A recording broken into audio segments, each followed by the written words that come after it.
TOPLOBSTA Productions. We are being hypnotized by people like this. Newsreaders, politicians, teachers, lecturers. We are in a country and in a world that is being run by unbelievably sick people. The chasm between what we're told is going on and what is really going on is absolutely enormous. Oh yeah, dude. There's some Nephilim shit. It's like we all know what's going down, but no one's saying shit what happened to the home of the brave. These motherfuckers, they controlling us now, and no one's talking about how they made us fight and be slaves. And everybody's just walking around, heading the clouds and won't awaken to a dead in the grave. By then it's too late, we need to be ready to raise up. Welcome to the end of days. Everybody is slaves, only some are aware that the government releasing poison in the air. Welcome back, ladies and gentlemen, to another episode of Nephilim Death Squad. I am David Lee Corbo, a.k.a. The Raven. That is TOPLOBSTA, the father of disinformation. Before we get into today's guest, I would like to remind all of our live viewers that this is a 30-minute preview only. Sometime around the 30-minute mark, we'll be going live exclusively to patreon.com/Nephilim Death Squad, where you can continue enjoying an ad-free viewing experience, hanging out in the live chat, and gaining early access to the episode before the general public, and you could do it all for free. That's right, guys. Sign up for a 7-day free trial, absorb as much content as you can, and then get out before the billing cycle kicks in. But I bet you're going to want to stay, because patreon.com/Nephilim Death Squad is a treasure trove of backlog content. Turns out we're recording too much and we don't have the ability to put it out fast enough. So if you want access, it's there for you. Joining us today is Allan Paul Roberts. Allan, for the audience who may not be familiar with you, let's talk a little bit about where they can find you and what it is that you focus on. Okay, well, you can find me at globalcollapsebook.com. That's the main site for the book itself. AuthorAPRoberts.com, similar site just about me in general. But the globalcollapsebook.com is the main thing. You can find the premise for the book there. The main thing is it talks about 11 pillars of society that are under attack by the globalists. And it talks about how close they are to actually pulling off their goals.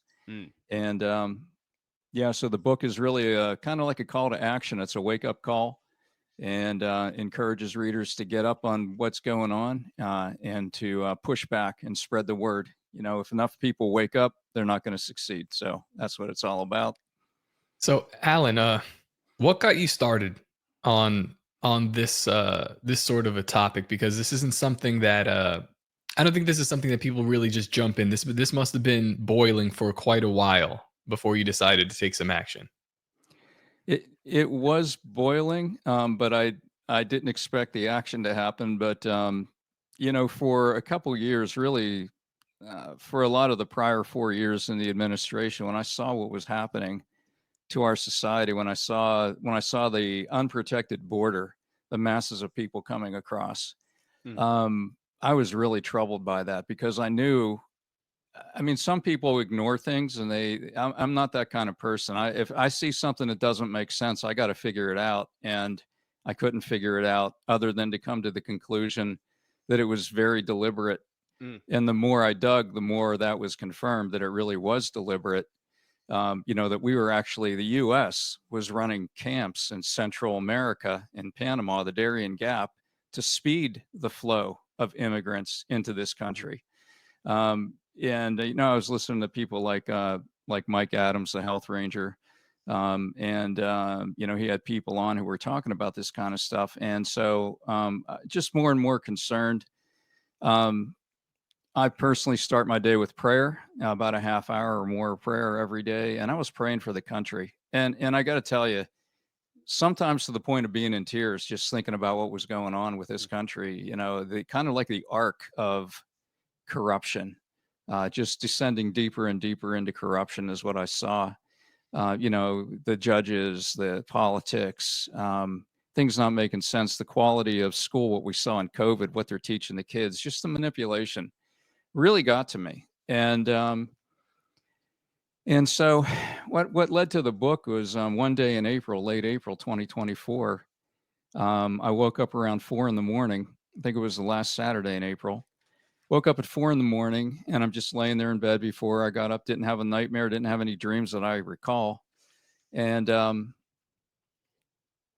all at once, with the most intense awareness I've ever had, I was like instantly aware, like it was almost like an implanted knowledge of six pillars of society that were under attack. They were in different phases of attack, and they were all in danger of coming down. And the emphasis was, this is the United States, but it's also the Western world. But the focus was the United States, and I was blown away.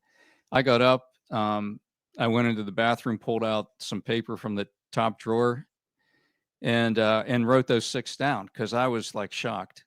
And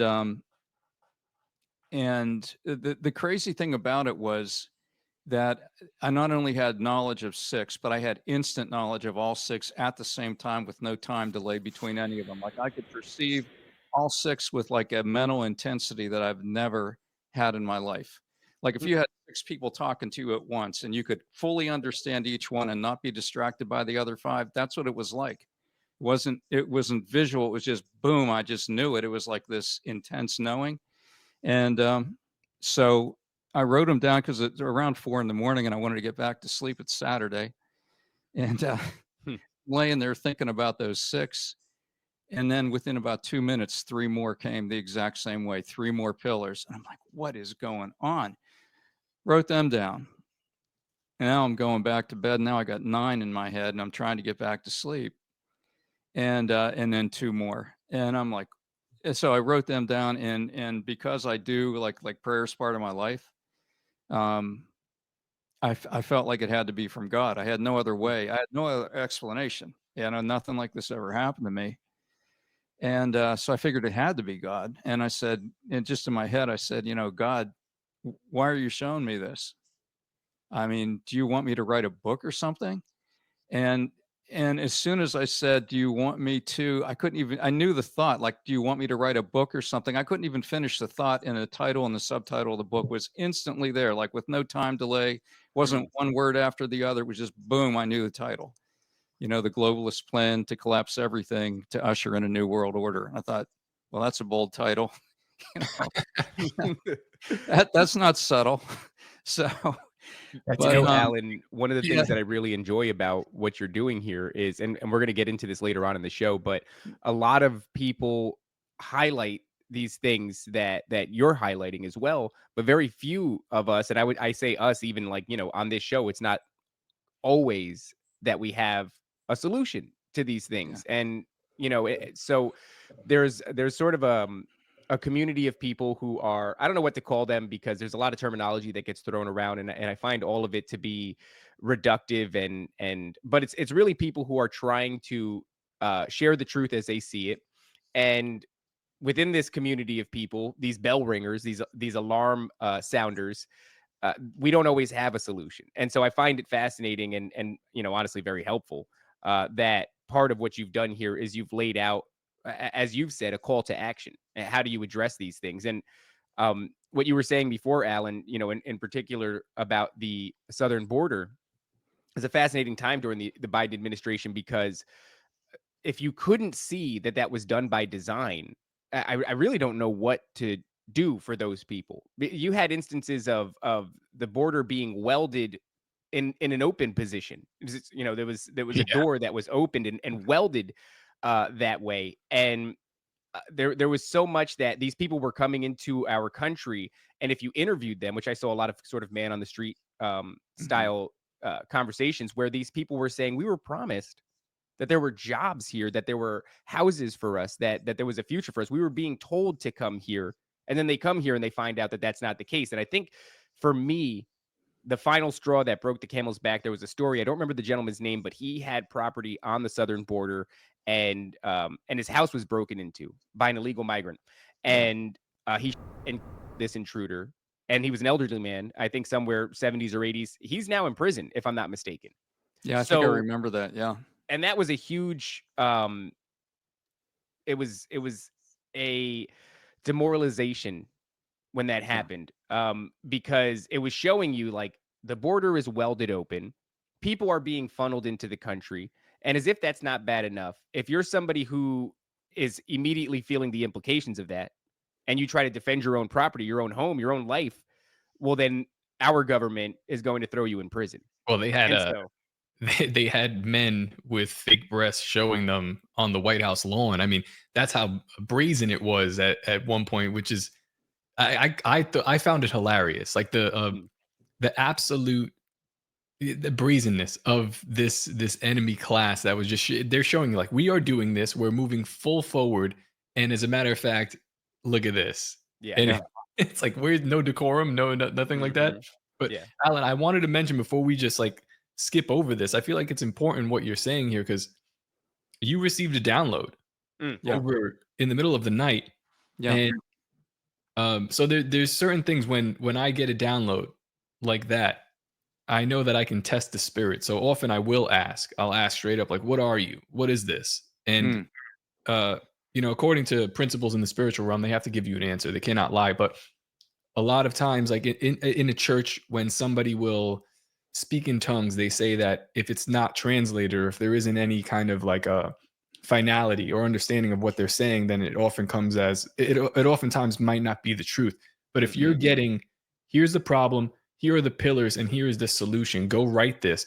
It's almost like boom, download 1, 2, 3, 4, go take this, go move. So I like this story. I like where it's coming from. It seems like it's coming from a good place.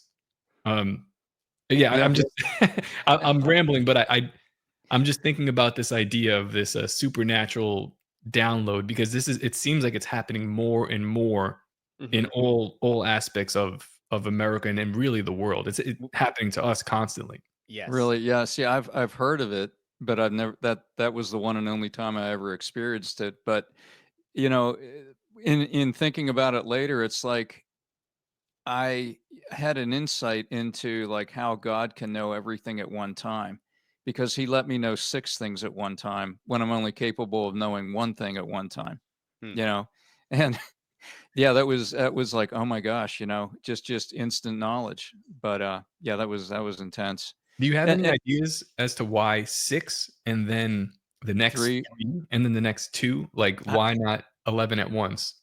I don't know. I wish I could tell you. The other thing is, I really wanted it to be 12. I The kept 12 years thinking of there's life. one more coming because 12 is like one of God's numbers, the 12 apostles, 12 tribes Right. of Israel. But the thing is, this wasn't God's plan. He's revealing the enemy's plan. So there's no reason for it to be a God number, so finally I just let it go. But for like a week, I'm thinking, okay, where's 12? Never So, got 12. And Alan, the other, can we yeah, I'm sorry to interrupt, but can we go ahead. start to lay out some of those? I'm fascinated. What are these pillars? 1 through is 11 is where it ended? Yep, there's 11. I don't know if you want to pull it up on the website, but it'll you can pull up the first one there if you want. But yeah, here it is. Here, national borders. You have it there. So that's the most obvious one. I arranged the book not in the order that I received them, but from most obvious first, so that people who are resisting the whole concept of how could this possibly happen, kind of walk them into the ones that are easiest to understand first. And so with the national borders, it's just all the things we're talking about, border wide open, mostly military age single men from 160 or more countries documented, including thousands and thousands from communist China, which you don't get out of there unless they want you out of there. You don't get out of there unless it's a plan. Russia, every country in the Middle East. I mean, just all over the place. It wasn't like they're just coming up from Central America. They were coming into Central America and then up and through. So, that was the first one. And we were getting during that time, well, I mean, it's still happening to whatever degree, but it's slowed a lot with the new administration. It seemed pretty obvious to me in hindsight, after going through all that. Yes, they are military age men, but that's not the narrative that we were given. The narrative that we were given was families, mothers and their children escaping tyranny, and striving for a better life here in America. And it was an attempt to pull at the heartstrings of the American public. So in my estimation, it was an emotional manipulation.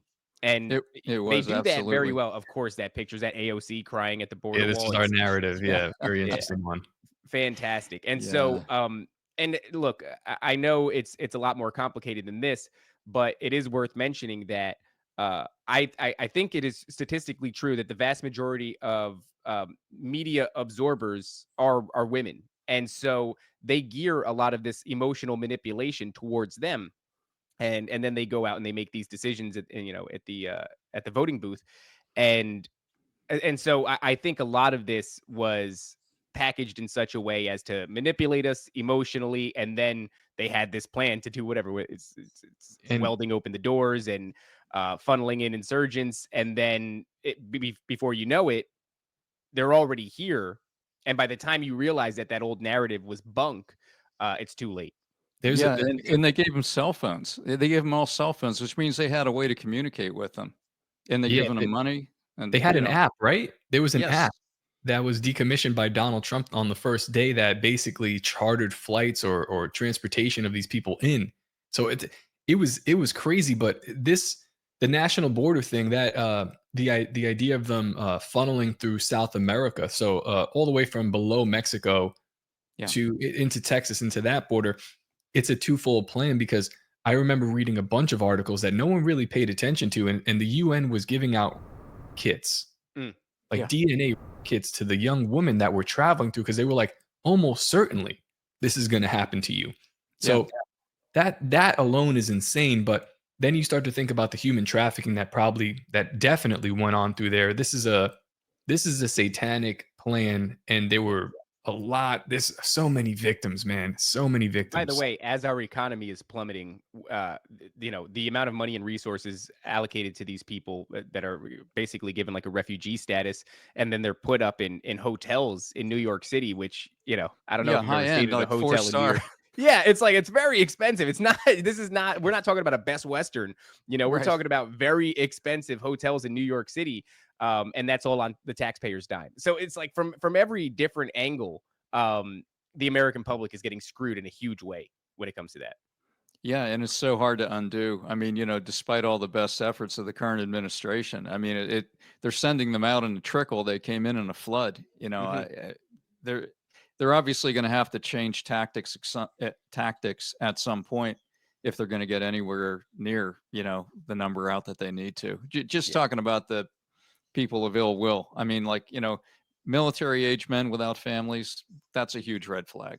Mhm. So. Yeah. And I was reading an article yesterday with this guy who's like a anarchist libertarian, and I'm sympathetic to their tendencies, but he was highlighting this article about it was a father of from 5-year-old kid, and he was deported, and it was an accidental deportation. I was like, well, this guy had he was Yeah. expected to have ties to Tren de Agua, so Mm. he's He was a gone. leader. He was a leader in their local gang, basically.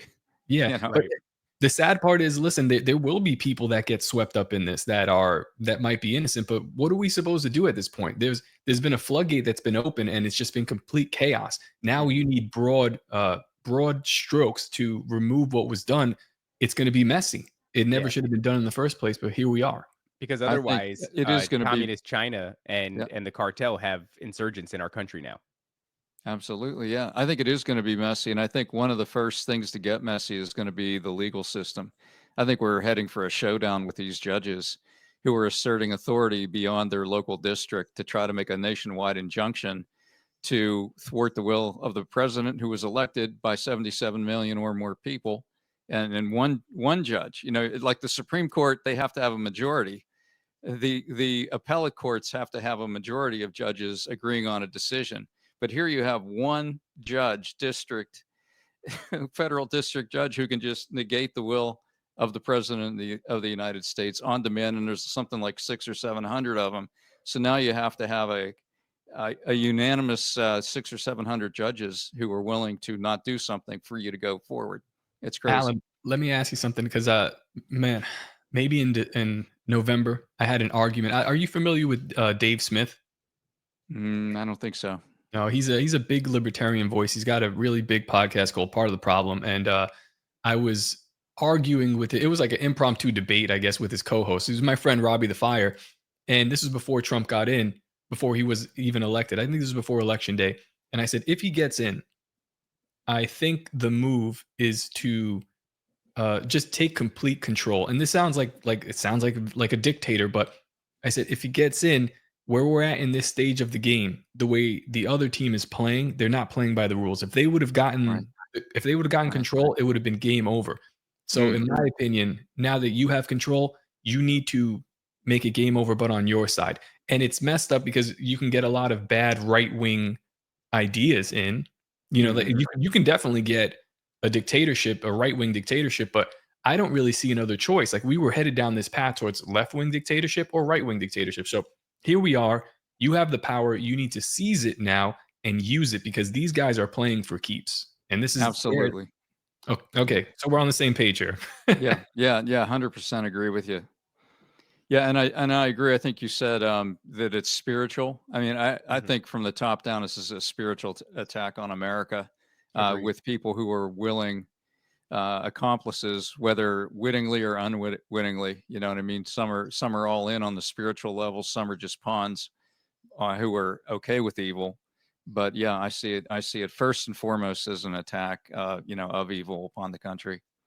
Yeah, on this show, we tend to people will get to either a specific race group or a particular let's say authoritarian, like a governing body of sorts, and they think that's where the buck stops. And I maintain constantly that it goes well beyond that, and this is spiritual warfare. And Right. so whether or not you realize that it still is. And whether or not you realize that you're participating in it, you think that your will is your own and that your decisions are your own, but they're being engineered and you're being nudged one way or another. And you just have to, you can make a decision about what spirit is nudging you. But I agree with the way that you've structured this, Allan. I would say the porous border situation is the most obvious one.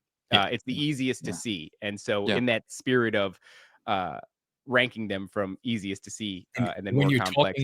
When you're talking to the people who are like normies or even, like there's a lot of like older Fox News watchers who I guess that they're on to this point. So that's like a good jumping on. It's like, here's something obvious here. Now follow me. There's exactly. Good. So Allan, where are we going next then? All right. If you want to pull up the next one, it's security and police protection. Now these almost go hand in hand if you think about the combined impact of you open the borders, you're letting in some percentage of people who are going to be gang members. They're going to be people who want to take down the country. There's going to be some percent of spies. And of course, there's going to be people who just want a better life. Absolutely. But when you add to it what happened after the Floyd riots, the defund the police, make it so the police are much less willing to make an arrest because of all the backlash. Make it so that you have these district attorneys in most of the big blue cities who refuse to prosecute the real crime and just go after the stuff that doesn't matter.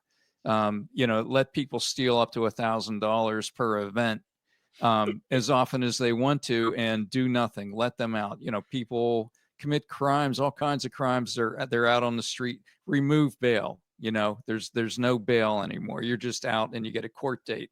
I mean, you see what's happening. You can see the chaos where that was going. And finally, the current administration is pushing back on that. But we still have the impact at the state level and the mayor level, city level, where these district attorneys have this kind of power, and it is a lot of chaos. I mean, think about again the Floyd riots, billions of dollars in burning buildings.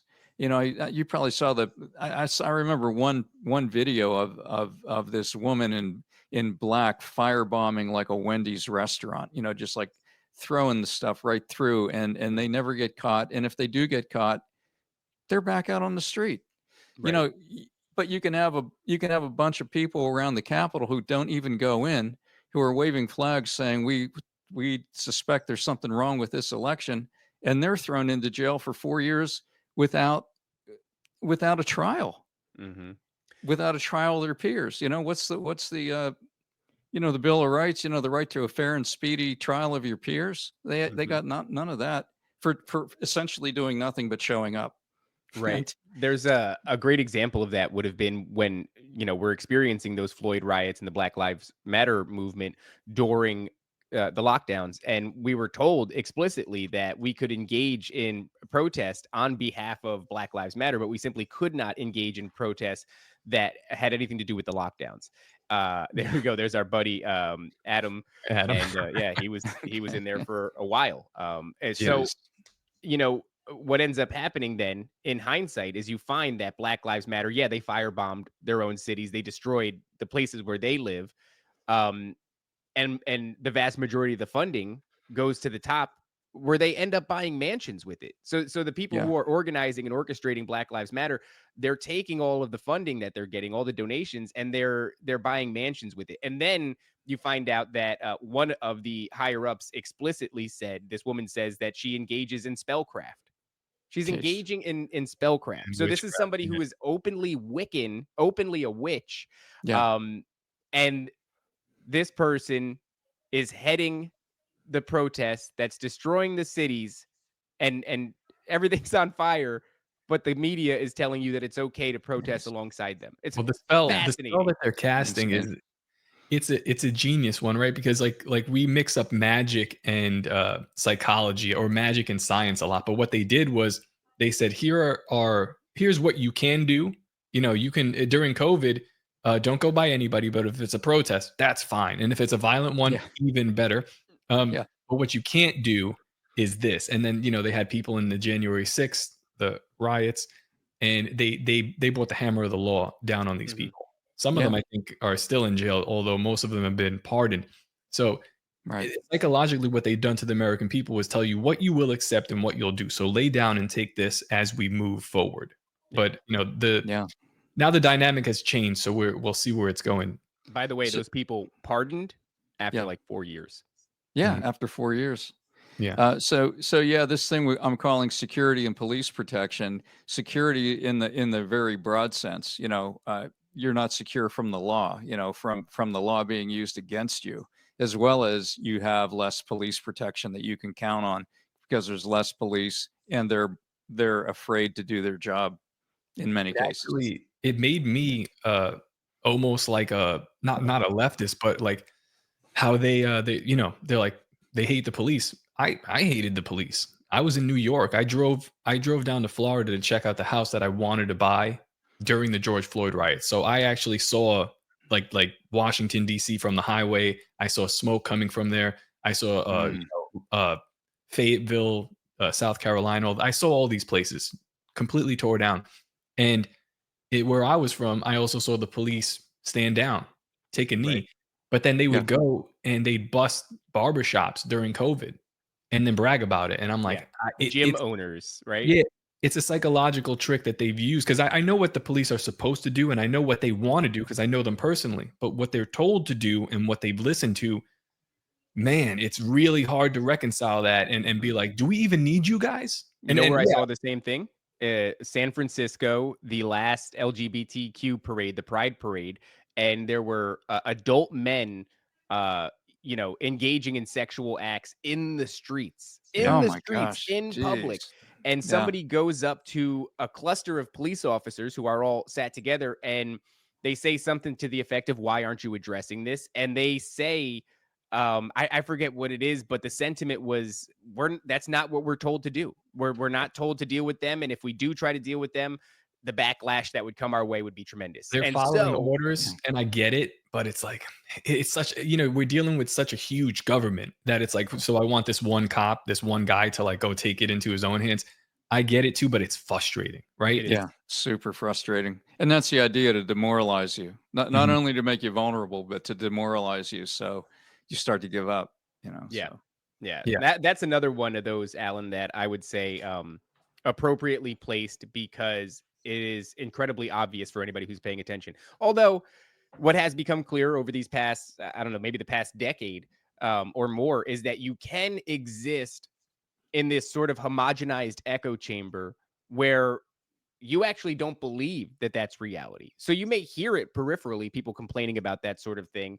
Yeah. And because it's never passing through your algorithm, it doesn't turn on, it's not on your television when Or you're watching your even in channels, your area, like where I or live even in your area, now. right? I live on 10 acres in Florida now. If I could never relate to what I went through in New York City. It's a Sure. completely different experience. It Sure. radicalized me in a certain Yeah. way. So I get Yeah. it. It's just fascinating because as obvious as it seems to us here having this discussion, I do recognize that this could be completely foreign to somebody else, given whatever their algorithm is feeding them and whatever echo But David, chamber or bubble they live in. we have a good Well, book for you to lay it out.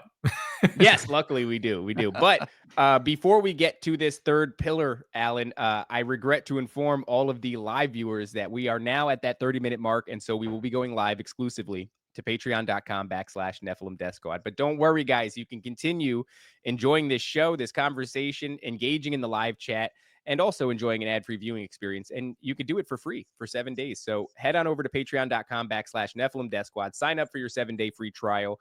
Hang out, enjoy this episode, and then dive into the treasure trove that is our backlog content. Like I said, guys, we're recording more than we have the ability to publish. So it actually is a great treasure trove of content. But otherwise, we will see you later. All right. So, Alan, let's get into this third one. I'm very pleased with how obvious these, it's almost a shame we have to highlight them, Yeah. but I'm recognizing already that this is a great piece of material for people that really want to understand what's happening in our country. Yes, we're going to talk about privacy next, but I just wanted to mention something to your prior point about, it depends on what we're used to seeing, and we can be in our bubble and be kind of insulated from some of this information.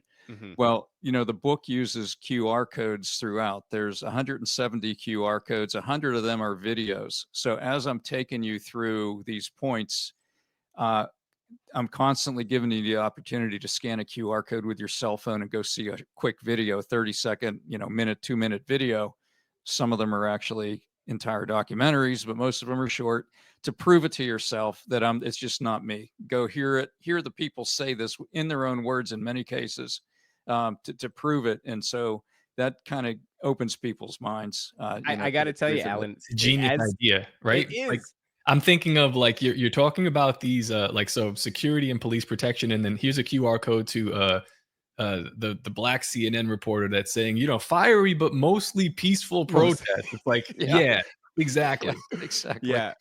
Those kind of things. Yeah. And it's kind of interesting in hindsight. It actually has more impact. You know what I mean? When you go back and see, oh my gosh, how did we put up with this? Yes. Yeah. I as somebody who currently sits, Alan, surrounded by books that many of which I've never read at all because my attention span is terrible. And I'm just not a very educated person. And I'm constantly being pulled in a bunch of different directions. Sure. I can see that this sort of, and it's not reductive. Right. It's not like a book that is filled with pictures because we're too stupid to enjoy something without pictures. It's a clever adaptation to the way that we absorb media in 2025, where our attention span, I will admit, does seem like a negative in very many ways. But what it actually does for us, because we're so used to taking in content and little snippets and taking in a multitude of things, is I think that if you can get good at that, you can get good at seeing the big picture. And so maybe in some ways it's not all to our detriment that our attention span has been hacked to pieces. It actually could be a good way. And if you have, set up this book the way that you have, that could very well be received by people who are plagued by the same thing that I'm plagued by. I think we all are. We all have a stack of books probably, or a lot of people do. I know I do, that I bought and have never started reading because I cracked that cover and there's 300 pages of solid text. It's like a wall of text. And it's just, I'm not up for this. I got to really be motivated. But, with the book with the QR codes, and it has a lot of visuals in it too, all kinds of graphics I created through AI, it paces it. So it's interesting and it's kind of fun. And I tried to write it in the way that I would want something that I would want to read. And I don't even know when the idea for the QR codes came, but I just thought about young people. Sure, that's what they do, And I want younger people to read this too. And I thought, heck, I'd want to read it this way too. It's not even an age thing so much as, but it's like, don't make me work hard. Let's just make this easy. Yeah. So, yeah. Like I said, before we started the show, you took something that was old in very many ways and made it new. So hats off to you, Alan. That's a very clever move. we've been kicking around the idea of like writing our own book about this, like the journey through our show and what we've been researching, and that is something I'm going to use. You should figure out if you can patent it so you can sue us later. That's right. That's No, right. use it. I hope everybody does. We'll have a lot more people reading books if we can make it easy for them. Agreed. Agreed. So, Allan, let's move on to this next pillar. Yeah, privacy, number 3, right? There it Yeah. is. Okay, so there you see Uncle Sam, with the magnifying glass looking at your cell phone. So privacy kind of snuck up on us in a way that I think was very clever and devious, in that it was a little similar to what they say, boiling the frog, turn up the heat, slow, slow, slow. Well, shortly after 9/11, what happened with the Patriot Act is the government got the right to snoop on incoming phone calls from outside of the country to try to detect terrorism. At least that was their excuse. It was really interesting that shortly after that, you could not buy a cell phone with a removable battery. I know because I bought a cell phone right after, like probably 6 months after 9/11. I wanted a new one. And I said, well, do you have any with a removable battery? Now, I just wanted a removable battery so I could have multiple batteries, so I could buy extras. And it was like, no, you can't get them anymore. And I'm thinking, that is really odd. And then only to find out later in the research for the book that the one of the features of a non-removable battery is you cannot stop that thing from tracking you, even when it's turned off, even when your settings are set to don't track me, because all that'll do is stop the advertisers from tracking you. Google, who makes their phones, and Apple, who makes their phones, their operating systems will track you with that phone turned off. I almost can guarantee that if you turn on don't track me mode, it sends a little notification to the NSA that says, definitely track this guy. Definitely track this guy. As soon as you hit that Track me harder. Yeah, track me harder. Exactly. I was just watching Breaking Bad, and every so often they're like, he's like, we have to cook meth. And then he's like, he takes his thing out, he takes the battery out and snaps the phone in half. Gone are those days. Forget about that. Yeah, like you're not. My phone doesn't even have a freaking headphone jack. These people are ridiculous. They're taking everything away from us. Yeah, that is true. But so it's your email. I mean, almost all emails on the cloud now. And I always say, if you don't believe me, just do a simple test. Search on something within your email that is buried, not in the subject line, but buried down in the text. It'll find it instantly. The only way it can find it that fast is if it's been indexed, just like Google indexes its searches. Your email has all been indexed if you're on any of these cloud systems. And, it's a federal crime to read someone's snail mail. If you go to someone's mailbox and open a letter and read it, that's a federal crime. And yet our email is being read by Gmail, by whoever, Microsoft, and it's going up from there. The NSA has backdoors into everything, and so there is no email privacy. And people have this mistaken idea that I'm not doing anything wrong, so I'm not worried. Well, the J6ers didn't think they were doing anything wrong, and all their cell phone data got scooped up. They got harassed by the FBI, thrown into prison. Sometimes if they were even just like at a hotel, all they had proof was like a hotel record, but they weren't even physically there. They still got scooped up. I mean, the potential for abuse in the hands of a tyrannical government is incredible, with that combination of geo tracking and email tracking and text tracking. So basically your communications and your location are tracked. So that's at all times, I would at say all times. at all times. They probably have AIs at this point sifting through the algorithm, looking for keywords and phrases. But I don't know about you guys. I'm perfectly willing to do that if you can protect me from terrorism, right? The AI is the interesting part here, right? Because yeah. Before the NSA it seems like you had just a bunch of guys kind of like sifting through, people that were that's why, not that I didn't have a problem with it, but that's why I was a little bit optimistic. I was like, how many government agents can possibly sift through everybody's phone? So unless you are on their radar or have aggravated them, sure. But now we have AI, but I'm sure they're using AI to sift through everybody's stuff, but AI is also now sifting through their stuff.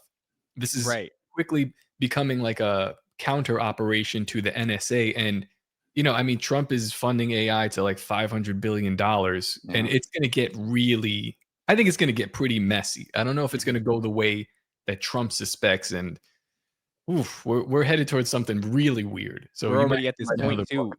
People are looking to Grok as like an authority on things. So you use it as a glorified Google search engine, right? Which is it seems sort of underwhelming, right? It's just a Google search. But what you're doing effectively is, especially on X, is you're funneling millions of people to this new search engine, which is to say, this is their new authority on information. And what is harrowing about that is we recently discovered that Grok will lie, which Oh, is really? weird. It's Yeah. like, is it a lie or is it is Grok mistaken? Can it be mistaken? Is there such thing as a mistake when it comes to artificial intelligence? And so you have this thing now that and much of Google is doing this too. If you Google a thing now, you will get AI search results as first and foremost, and then you'll get the actual Right. results that are listed on websites. And just the idea that we're taking this, whoever can capture this, and let's say it's Elon, and he's the one that has Grok on a chain. Yeah, when that thing becomes weaponized against the NSA, when it can go through, it has all of their information indexed. When it can go through all of that and then expose it, that's going to be a really weird time, especially given what I just said, where it seems to make mistakes and lie. I don't know what we're going to be able to make of that. Yeah, I mean, I guess it's what does it believe? Like, what are its sources, and how does it decide which ones are truthful? Because there's contradictory sources. So how would it know? I mean, it would have to have some weighting system or some rules for how it decides. When there's conflicting information. But yeah, that's a great question.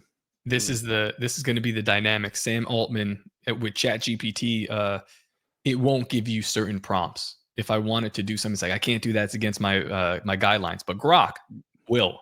So yeah, it's really up to the programmer, whoever has designed this AI, and what their standards are. And Sure. we're gonna find out. We're gonna find out which way we're headed. I'll tell you what, too. One last thought on this: if something should happen in the near future, where I don't know, let's say there's a manufactured attack of sorts, and the people are horrified by this attack, and a solution is drummed up by the powers that be, and that solution has something to do with the integration of AI, basically to protect us from like future events, maybe something like terrorism. Uh, we're with what we have right now, we're one manufactured disaster away from a secondary and probably much more impactful disaster in regards to privacy once again and AI. Oh yeah, yeah. It's getting to the point where it is really scary. It's almost starting to seem like the AI is becoming in charge, Mm-hmm. and its knowledge is so superior. The advantage is really an unfair advantage. So I mean, it's all about the guardrails they're putting on it, and you wonder if they're going to be able to contain it. Yeah. Well, wait till we get a new class of people here in the West that have Neuralink, and we don't have Neuralink, and it's Oh going to my be a lot of gosh, fun yeah. competing with them. Not looking forward to that. So, what is the next pillar, Allan? Yeah, the next pillar is banking and finance. If you could Mm. pull that one up. So you see the picture of the banker with the T-bonds and T-notes on his back, and that's just kind of emblematic of one of the key reasons that the banking system is so fragile. So it's banking and finance, which go together. So of course, if the banking system starts to fail, then people can't get financing, businesses can't get financing, and it has the potential to take down a large section of society if just that one pillar goes. But the T bills and T notes are a reflection of the fact that this is what the banks were buying when the interest rates were super low and when the Fed was flooding them with cash, with extra money. They were investing in T bills and T notes. They were parking a lot of their assets there, and they weren't lending very much. They were just accumulating these T bills and T notes. And so what happens is when you buy them, they have a certain interest rate. coupon rate, it might be called. But so there was a very low interest time. So some of these T-bills and T-notes were less than 1%. But let's just say they were even 1 or 2%. And recently the Fed raised the rate to 5%. So the new T-bills and T-notes have to be around 5%, where the old ones were 1%. So if they have to cash in their T-bill or T-note to pay for a mortgage that went bad, where someone turned in their mortgage and said, I can't pay this, I'm walking away from this. It gets to a point where they have to start cashing them in, and they're underwater. So they're on the books, they are underwater because the value of those notes are like 50%, 20% of what they used to be. But the Fed allows these banks to say these are unrealized losses. Kind of like if you own stock and it goes down and it craters, you're hoping if you hold it long enough, it's going to bounce back up.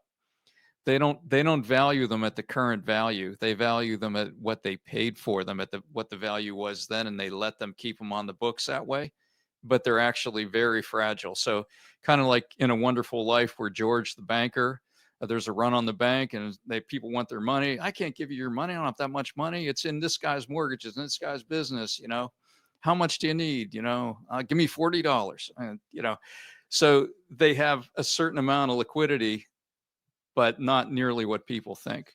Yeah, this is fractional reserve banking, right? So fractional. The FDIC only has reserves of approximately like 1% of all the banking. I mean, if there's a run, it's going to collapse hard and fast. And we're just getting really, really close to that. And so what happened is the regional banks are the ones that lend most of the money for what small businesses do, buying buildings and factories. And it's mainly these regional banks. So they're the ones that are very unstable. What looks like could happen is these regional banks are going to start collapsing if things unwind. And then you'll be left with a few, like about 5 or 6 of the mega banks. Mm-hmm. The Morgan Stanleys, these huge banks on Wall Street banks will probably end up buying them all up, kind of like in 2008 when one of the big ones went out and one of the other big ones was allowed to buy it. And so what could happen is that could set the stage for a central bank digital currency, because if they only have 6 banks to control to run this through, it's going to be a lot easier to accomplish that goal than it would be if there's thousands of banks like there are today. So we need to be watching for that. But the main thing is my personal advice, and I'm not a financial analyst, so this isn't official, but my personal strategy is spread your money among multiple bank accounts and credit unions. Don't keep it, so if one bank has a bank bail-in, if they get weak enough that there's a bail-in, which means they have the legal right to take your cash and give you bank stock for it. So you got that 20 grand in the bank. Here's 20 grand worth of bank stock. Have a nice day. That's what could happen. It's called a bail-in, and it was made legal after 2008. They rewrote the banking rules. They said, we bailed you out this time, but we can never let that happen again at that level. So now you have the right to actually take the assets of your depositors. So spread it out. So if there's a bail-in, you have a chance to scramble to another bank and at least have part of your assets. And my other strategy is gold and silver. I'm sure you've heard a million things about that. Hard assets. Convert your IRA to a gold or silver IRA. That'd be my strategy. Again, I'm not an advisor, but you got to get away from the paper currency reliance, because it can come crashing down fast. It's hard to look at this any other way except for orchestrated. Given our the idea listeners, of like our listeners are ahead of the game. They're playing 5D chess. They owe the bank. Shout out Hinchy. There you He's got go. it planned out. Joke's on you, Chase. But this notion that like they've been trying to consolidate, colloquially, it's the New World Order, right? That's what we've been familiarized with over these past decades. And this idea that, it entailed this consolidation of currency into a one world currency. Right. And so here we are, coincidentally, on the cusp of the collapse of the dollar, and they're potentially going to roll out this, central digital bank currency. They're playing a game because Trump, I think he signed an executive order that said that they won't they won't institute a CBDC, which they were trying to do in Boston. I know that it was called the Hamilton Plan, which is actually hilarious. With after Alexander Hamilton, who established, the first national bank of America after fighting the Revolutionary War, to kind of get away from that. But Yeah. yeah. So Trump says, we're not going to do that.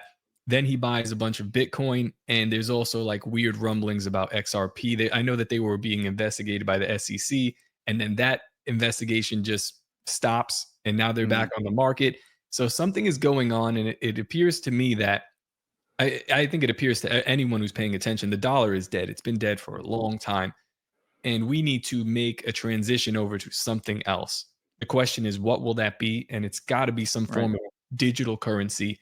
Gold doesn't really work in the current system as far as like, I don't know how you'd move gold around, but like, I mean, we could use those gold backs, but that's still a paper form. It's just, people are buying stuff on Amazon. There's so much, it's got to move fast. So there's got to be some sort of a digital currency. Is it going to be controlled by the government? Almost certainly. What is it going to be called? I don't know. That's the thing that's fascinating about it is we've ended up to this point where, regardless of whether or not it was the plan, we're pretty much all in agreement that, like, yeah, it's about to die and we need to move over to something. And given the state of things, it seems that something will be consolidated in regards to who has power over it. And so, it's like we've gotten to the point where, like, we do need a new currency, and we need, this governing body to control it all. And that's the only way that we're going to be able to get through this. And it's true, but it's also just, in my opinion, shout out to Real Rye. He actually gave us our gold backs. I have mine hanging out somewhere. Oh, nice.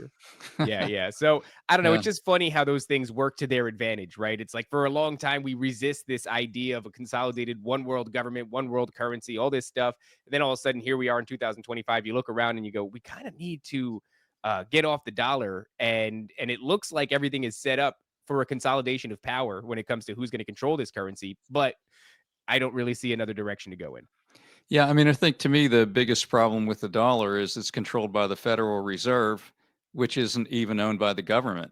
It's an independent banking system. The 12 banking families that own all the banks, all the high-level banks in the world. Bank of Japan, Federal Reserve, Bank of International Settlements. I mean, all these banks are part of their global banking system, which are not owned by a country. I mean, we all know before the Fed in 1913, we were not part of an external banking system. It was our own internal system.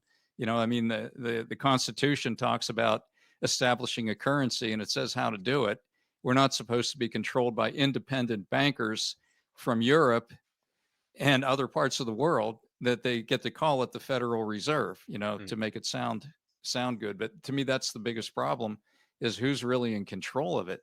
I don't want to be under the thumb of somebody that can collapse at any time they want because they got some global new world order scheme going on.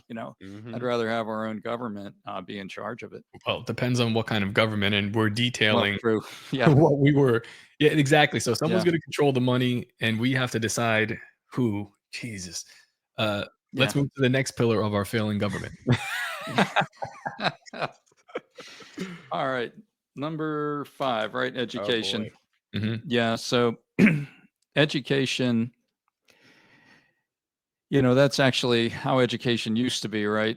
Kids in a school, maybe wearing shirts and ties, everything's organized, kids with uniforms, whatever, but it's not that anymore. What it's become is a horror show in some ways when you look at what was revealed during COVID, right? I mean, when parents saw what their kids were being taught, not just that they were being taught things that related to DEI, but they weren't being taught the core things anymore to any great degree.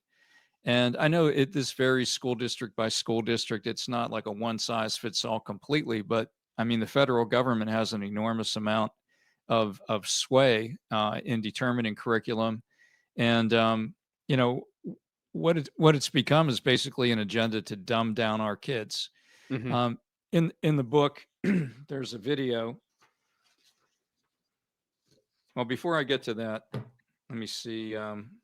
Hopefully you guys can see this if I hold it up to the camera. See that chart there? Sure, yeah. Yeah. So this is who's having trouble with math, 28-year-olds. And the United States is at the top of that list. Mhm. Now, above every other industrialized country. This isn't a list of every country in the world, but it gets to some that would be pushing third world status, like Vietnam is doing better than us. So, Okay, so my Yeah. son, I have a Okay. 9-year-old. Okay. So This is so frustrating to me, and I'm glad that we're talking about this because I was going to joke in the beginning and say, Alan, I didn't know we had an issue with the education system, but I couldn't even bring myself to say that joke because I deal with this on a regular basis. My son, in particular, with mathematics, he will bring back math. Now, before I was a podcaster, I was a welder and a fabricator, and believe it or not, numbers come into play quite often in my occupation. I have to be, within thousandths of an inch if I'm making something or welding something or fabricating something. It has to fit right. It has to, and so all of these things. The way that I was trained when it came to mathematics is um, the fastest way to the correct answer is the most efficient way, right? Because sure. let's say we're all working on one big project together. We can't be using different mathematical systems. We have to use the same systems and they have to be efficient, or else what are we doing here? And so I am very familiar with math. And yet my 9-year-old will bring me math questions for his homework that I cannot even understand what they are asking for. Oh my gosh. There's no they've elongated these equations. What used to be a simple addition problem has now become a multi-tiered and multi-stepped problem that it elongates the process to the extent that I'm looking at what my son's learning and I'm like, if my son wanted to grow up to be a carpenter and he was on a team and they were building a house, it would take so long for them to determine the length of the 2x4s that they need to accommodate whatever it is they're trying to build, that the entire project itself would take astronomically longer. Sure. So why are you putting my son through this process where he's going to come out the other end with the most elongated and most convoluted version of mathematics that I've ever seen in my pillar, life? David, because it's a pillar. Are you paying It's a pillar, attention? yeah, and they're trying to destroy it. They're trying to destroy this pillar. It's insane. Yeah. I can't. It's very frustrating because especially when it comes to math, it's massively fundamental, right? Everything that is being built around us is using mathematics to accomplish this. Sure. And I'm looking at what they're learning and I'm going, oh no, the workers of the future, the skilled laborers of the future are going to be, in shambles. Yeah. Well, in the book on that chapter, there is an interview, a video interview, C-SPAN from 1993, and just to show you that it was getting bad even back then. So, a lady named Diane Ream is interviewing a guy named Thomas Sowell, Sowell, S-O-W-E-L-L, Oh, yeah. Sowell, yeah, about the deterioration of America's schools. And so Thomas grew up in Harlem, right? And as a kid, he said, the education I got as a public school kid in Harlem is better than the private education I can get my daughter today. Mhm. She's getting a good education, but the one I got was better. He said, we had tons of homework. There were no excuses. You better have your homework. You better have it done. They didn't care how you got to school. You better be on time.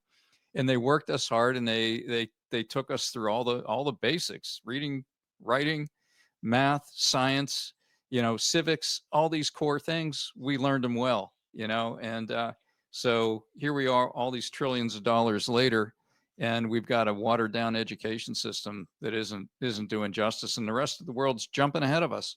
Mm. Because they're not trying to be torn down like we are. I mean, Western Europe's being torn down. Australia's being torn down.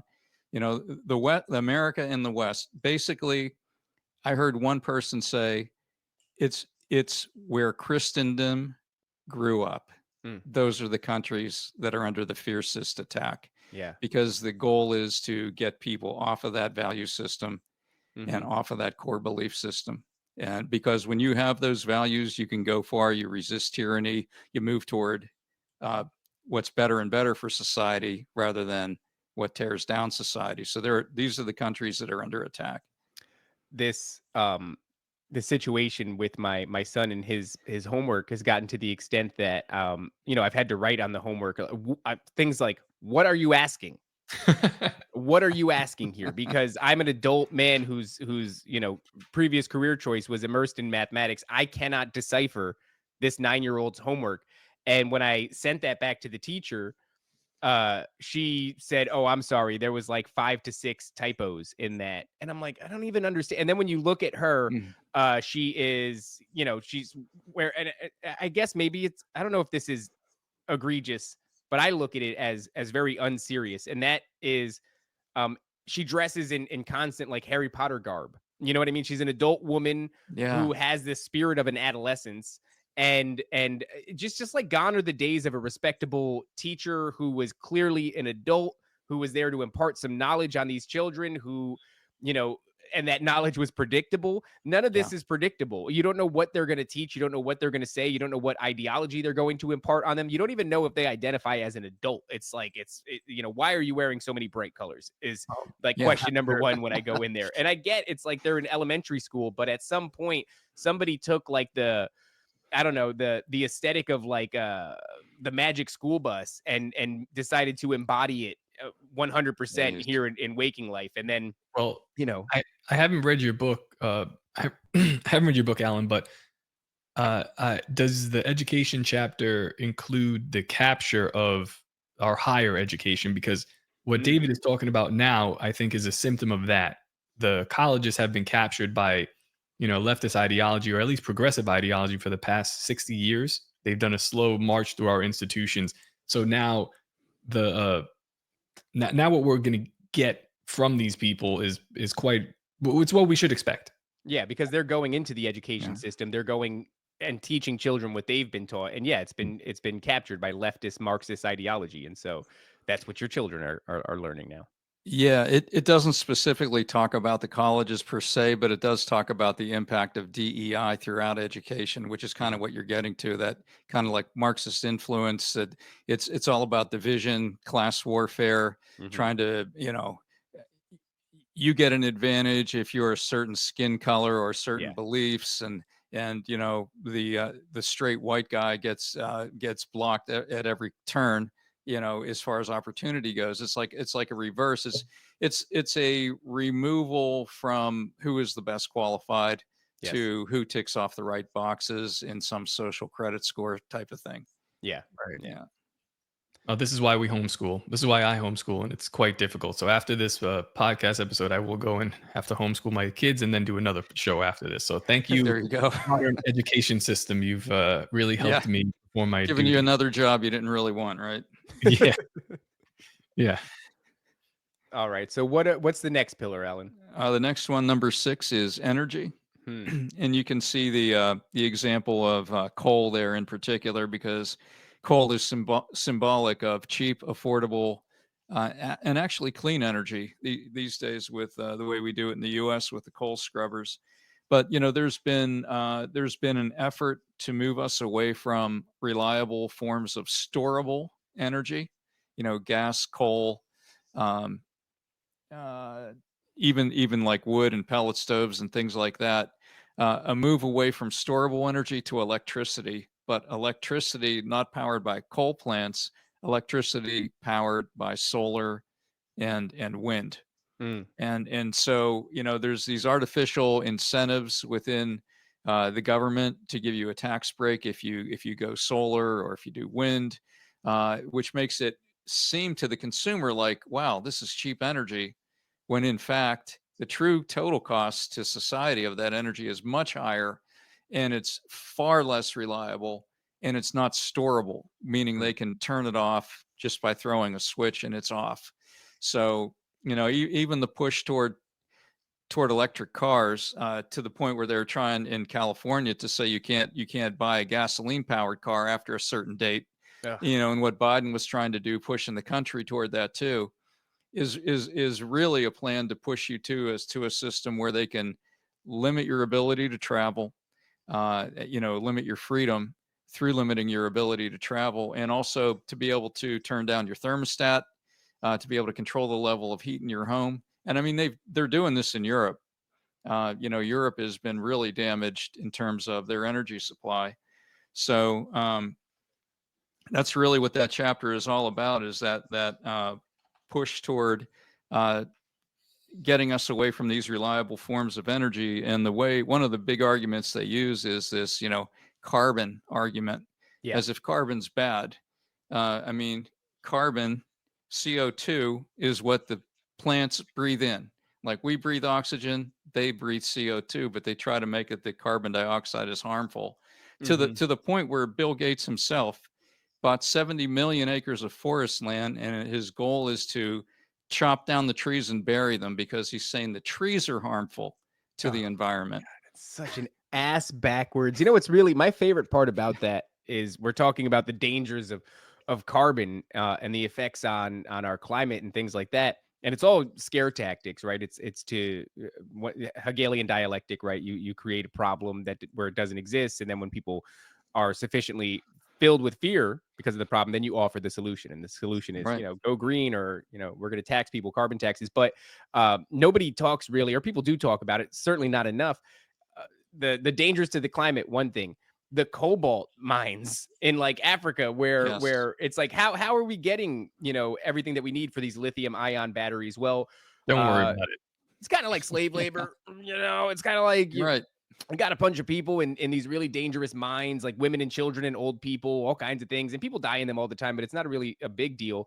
And basically they're scraping with their fingernails in some instances chunks of cobalt out of the ground so that we can have electric cars. And so isn't that great? Because off the back of these lovely people and their sacrifices, we can save the environment and not have to worry about carbon. So hypocritical. Yeah, it's incredible. They don't really care. And the best part about it too is the cries about the climate and the cries to go electric are coming from people who claim to be empathetic and sympathetic. They're the ones that are actually caring. They care about the environment. They care about people. But never mind the fact that now those people are firebombing the people, the company who makes the most electric. Amazing. I love it. I mean, we do Elon, you're our savior. No, Elon, you're the devil. Exactly. It's so fun. It's so fun to exist in the world today as it's crumbling. If you have a sense of humor about it, because it's just every day is something new.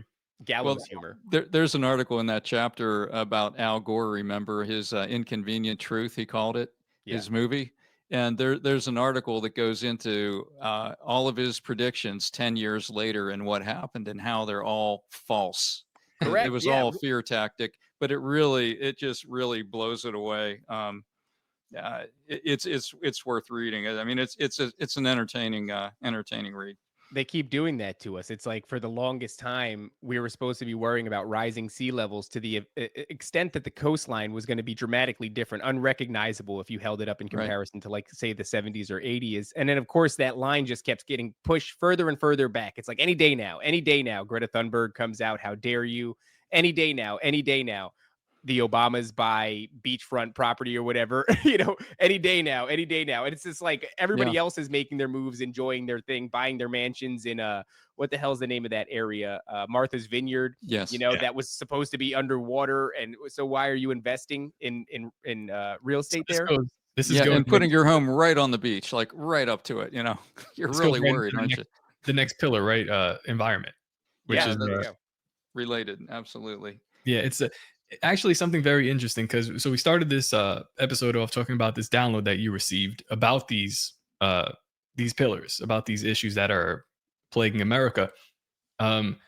We've been doing studies into like some weird supernatural stuff, and it seems like all throughout time people received similar downloads from either entities or spirit guides, or even sometimes like aliens, and they're all warning about the environment, a cataclysmic event that's going to happen with the environment. We have to stop nuclear war. We shouldn't go to have nuclear war, but we have to watch, like, first and foremost, the environment. And I'm like, this is very interesting that it's coming from this message is coming from what seemed to me to be malevolent entities, entities that could be related to possibly the fallen angels or aliens that put stuff in your butt, things like that.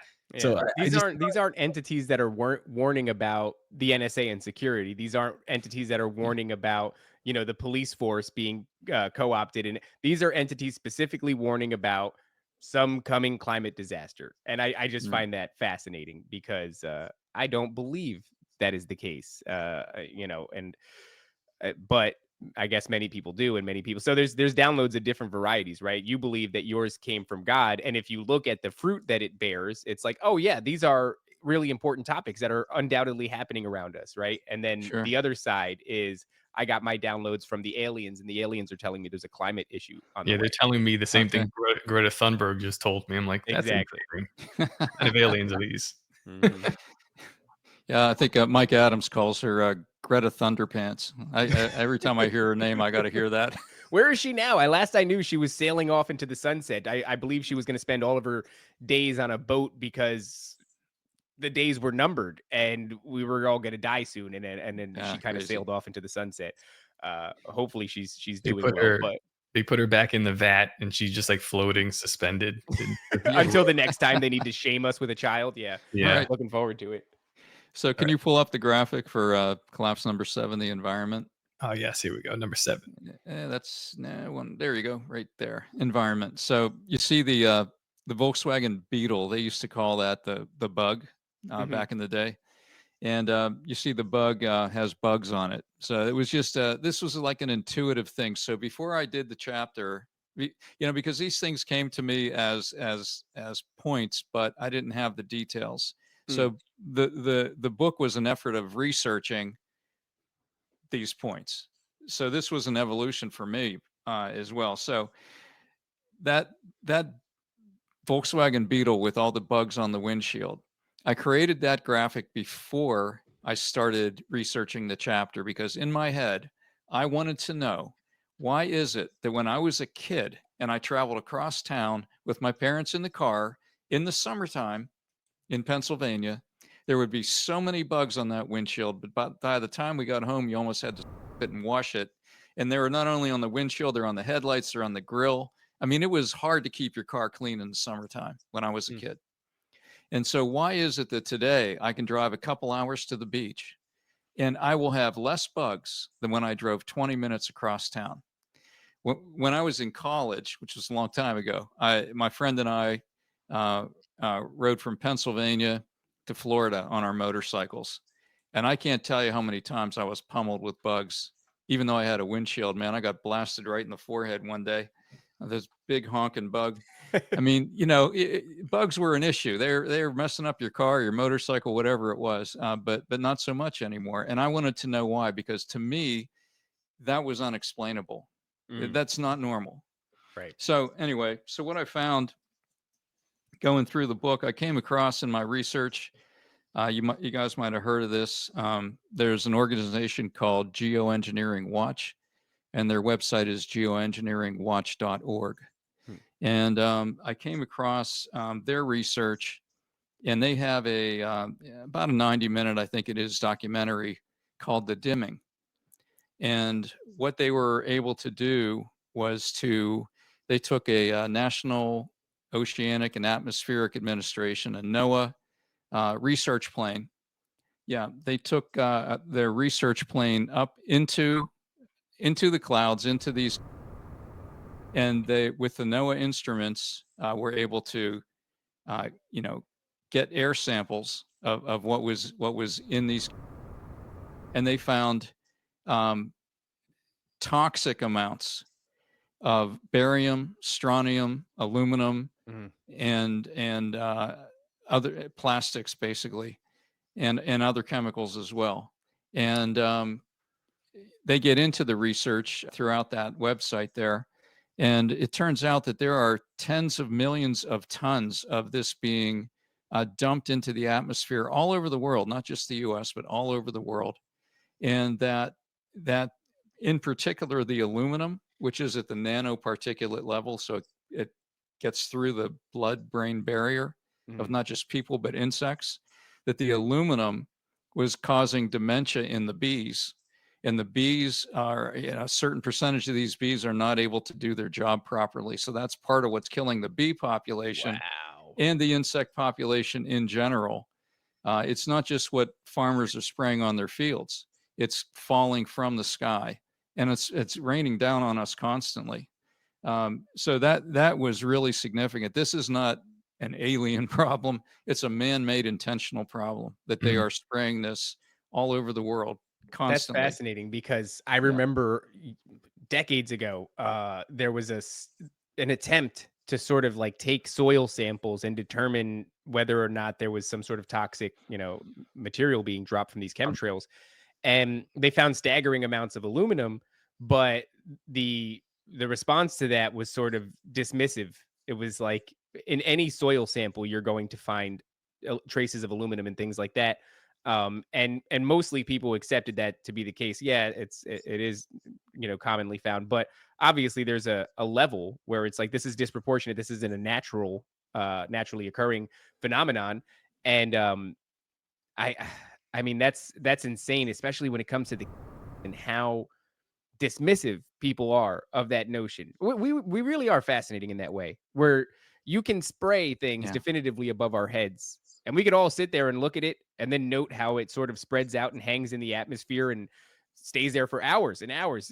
Probably be Yeah. there for the rest of the day, blocks out the sun, I was sprayed in gonna a tell grid you. pattern. I was gonna tell you before, David, like when I called you, but we got busy talking about something else. I was like, I was outside and I was like, the sun looks different today. Just has like a different, I don't know, like different light setting. Maybe I'm crazy, but I Or it could really be do think if you suspend enough material in the atmosphere, then the light that's passing through that material might be perceived differently, right? I I mean, think that in could some be places it's a 15% reduction in the amount of sunlight that's hitting the earth. it's not just a reduction though. It's a Yeah. there's a type of like the color. It almost Yeah. feels like I'm in like a Instagram filter when I walked outside today. I was like, what the hell is going Yeah. on? And then Mm. maybe tomorrow it'll be clear and the colors will be, more what they're supposed to look like. I don't know, Have you man. seen the videos where somebody will be like holding a flashlight at night and you see all these white particles in the Oh, beam of yeah. the flashlight? Yeah. That happened to me. This was before it became a thing. So we got a security camera, and at night, the one out back on our deck, uh, it it has the ability to open its aperture up almost like a cat would be able to see at night, but it's all in black and white. But I'm seeing these little dots like flying past the camera, and I'm like, what Yeah. the heck? I go out on the deck with my flashlight and I point it straight up, and I basically saw just like the stuff you're seeing, on these Instagram reels where you see all these white drops Raining coming down. I was asbestos. seeing that. Yeah. Yeah. Yeah. It's That's a so wild thing too, what yeah. you highlighted there about the implications on the honeybee population, that some of these bees aren't doing their job because they're developing dementia. That's fascinating. I wonder if we would notice a correlation between when these things became prolific in our skies and the uptick of dementia within the American population. And there's a quote that's like attributed to Einstein, I think, and I don't know how true it actually is. I remember looking it up in the past, and it was like maybe a misnomer, but the quote was something to the effect that when the honeybee disappears, humanity has about 4 years to live. And that was a very popular talking point in sort of my Mhm. early conspiracy days. Turns out now I don't think that's holds water, but it still set that tone where like a lot of us were looking at the honeybee and its dwindling numbers, and obviously its place in the grand scheme of things when it comes to this balance of pollinizing and crop yield and all these different things. Um, and now we're to this point where like this is not the first time I've heard of this, Allan. The fact that we used to be inundated with bugs everywhere Yeah. we're driving, everywhere it's and now they're almost nowhere to be found Well, except for maybe ticks and mosquitoes. It's quite there's a few of another those still. there's another possible cause of this besides like, spraying our air. That's a very physical cause. The radio waves or 5G waves that have been Yeah. released. Yeah. I have a story. I was out here on my trampoline with my kids, and it was the day that they were going to do this mass broadcast system. It was like, you remember that, David? I I do remember. remember Yeah. that. I forget the purpose of it, but I remember that It day. was like a test of the system, I think. Yeah. Right. So I'm crazy. So I put my phone in my Faraday box, and I went outside with my kids, and I said, let's get away. Let's just get away from this stuff. And we were sitting there, and the cicadas in the trees by my house just started to vibrate like crazy, to the point where I Wow. looked at my daughter and I was like, "Do you hear that?" And she was like, "Yeah, it sounds like, like the tree's gonna fall down." And there were contractors actually working in my house. All of their phones go off. Like the cicadas start to buzz, and then the wave seems like it traveled in the house, and their phones go off with this emergency message. And I Mhm. hear them, And I go in and I'm like, I see what they're doing. They're like, oh, everyone's looking at their phone. They got the message. And I was like, what the hell just happened here? Was there like an actual like thick beam or something like just travel That's the across? way it's frequency. It moves in waves through the air, and so yeah, it would make sense. Like it would, as it approached, maybe your phone or the phones in the house, it would have passed through the trees and everything first, and then sent the cicadas. Yeah. So regardless of what they're spraying, 5G, Bluetooth, Wi-Fi, radio waves, all these things Extremely massively disruptive. disrupting. Yeah. To in particular insects, I would say.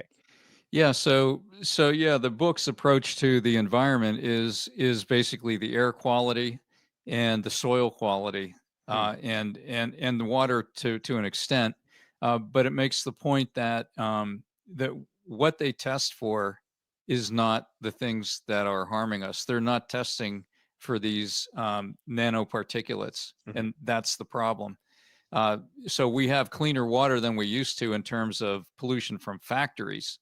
We have better air than we used to in terms of pollution from cars, right? But we have worse air when it comes to all these nanoparticulates that are being intentionally dispersed. And within that that movie, that documentary, The Dimming, that's on the website you were looking at, I would just encourage everyone to go there to geoengineeringwatch.org and watch that movie, The Dimming, because it has multiple throughout. It just keeps getting back to these close-up images of aircraft where I guess they have like a telescope camera on it, and it just shows the massive amounts that they're releasing. This isn't normal. It's not contrail. It's not superheated jet engines passing through cool air and then creating this cloud formation. And I just want to reiterate that to people. When you hear nanoparticles, just substitute that with the idea of a particle's ability to pass through the blood-brain barrier. That's essentially, that's the huge highlight there when it comes to nano. Take a look into Indrija Puharic if you have time. Write that down.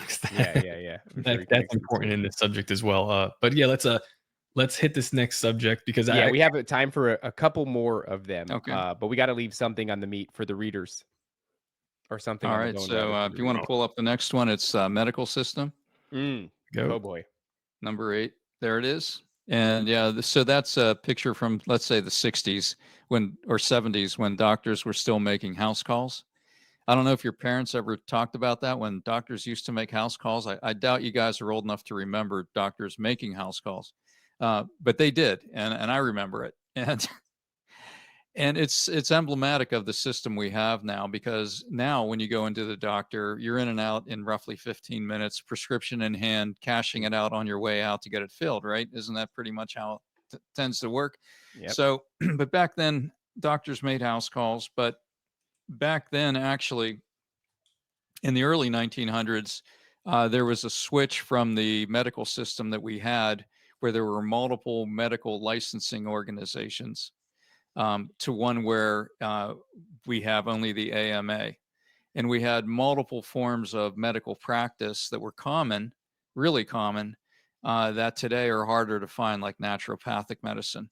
All right. But we had all these multiple methods. But then John D. Rockefeller, who was an oil tycoon, managed to develop a system, managed to work through Congress to have laws enacted where everything was one system, the AMA, and it was all a pharma-driven system. And I didn't know this until I did the research, that the pharmaceuticals are primarily petrochemicals. And he was an oil tycoon, the richest man in the world at the time. And so what we have today is a system that can be summarized in one little phrase: a pill for an ill. And if you want proof of that, tell me the last time you were at a regular doctor where they said, hey, your nutrition levels are really low in these areas. You need to take vitamin C, vitamin D, whatever. In your diet, are you eating these things? You need to cut that out of your diet and eat more fruits and vegetables or whatever. Never. No. It's, you got a symptom, here's a pill, here's your prescription. Please don't look at the side effects. Just take it and trust me. That's the system. I watch these videos, Allan. So, my son will be watching TV, and of course, here in America, we have these pharmaceutical commercials. And I showed to my son, he's 9 years old. I said, hey, pay attention to this commercial. Notice how everybody's happy right? Like everybody's skipping through a field. They're all holding hands. Everybody's in slow motion, rocking a baby or something like that. It's all beautiful in sunshine. Listen to what they're saying though on the side effects. And then when it's over, we have a laugh because it's like side effects may include death by diarrhea. It's a litany of Yeah. all these different things that they go on, and some of the that they're much worse than whatever you actually had. There was another video that I saw recently, and this is to the mental health side of our medical institutions, where a man goes into a bunch of different. I'm not sure what the difference is. It's a therapist or a psychologist. One can prescribe, the other one can't. I forget which one he goes to. It's the one that can prescribe, and so he chooses a litany of them. There's like upwards of 6 or 7 different doctors that he visits. Same exact symptoms. I'm suffering from this, this, and this. And they're pretty benign. It's like kind of sad. My head hurts. I don't know what it was. It was like really benign stuff. Every single one of them diagnosed him differently and prescribed something different to him. Wow. Mm-hmm. Yeah, craziness. It does. There's no baseline from which they operate. It's really just they are pushers of pharmaceuticals. Yeah, go ahead. I was gonna say, my wife got really sick, and we went the conventional route because she is a registered nurse, and they suggested a pill for I forget what pill it was, but she would basically have to have been on it for her entire life, and she knew that.